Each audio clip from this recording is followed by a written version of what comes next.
Avec l'arrivée de Jean-Louis Gasset sur le banc début février, les Montpelliérains ont enchaîné les bons résultats, mais depuis quelques semaines, la dynamique s'est essoufflée avec un nul et 3 défaites sur les 4 derniers matchs.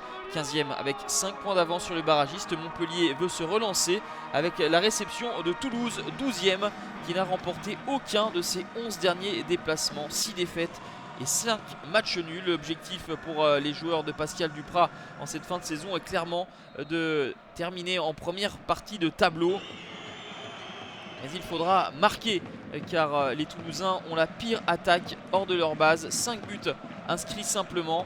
Pourtant ils essayent d'emballer ce début de rencontre avec une première frappe d'Oscar Trero qui met à contribution Laurent Pionnier, obligé de repousser au premier poteau.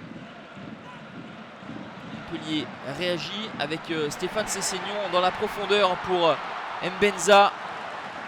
Et Alban Lafont est bien aidé par sa défense.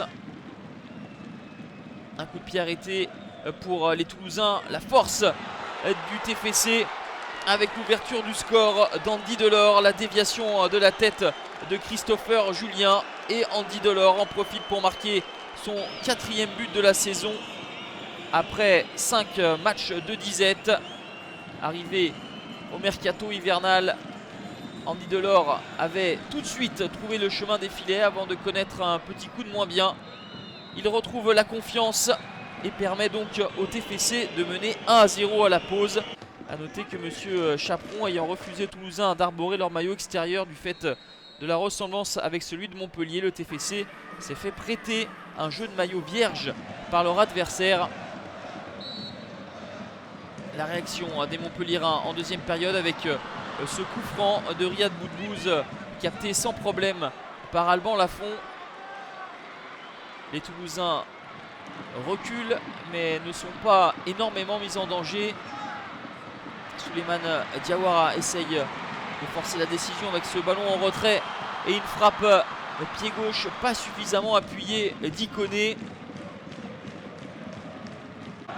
Alban Lafont accompagne du regard ce ballon qui file à côté de son but. Une opportunité pour les Montpelliérains avec le débordement de Roussillon qui avait pris le meilleur sur son vis-à-vis mais ne parvient pas ensuite à redresser sa tentative. Des opportunités pour les Montpelliérains dans cette deuxième période, mais un manque de précision. Les Toulousains restent campés dans leur moitié de terrain et essayent de développer des contres avec ce ballon dans la profondeur qui sera mal exploité. Il y avait peut-être un meilleur coup à jouer, mais on en restera là. 1-0 pour Toulouse qui retrouve la première moitié de tableau. 3e défaite de rang pour Montpellier qui est 15e avec 5 points d'avance sur la relégation avant d'affronter deux concurrents, Caen et Lorient.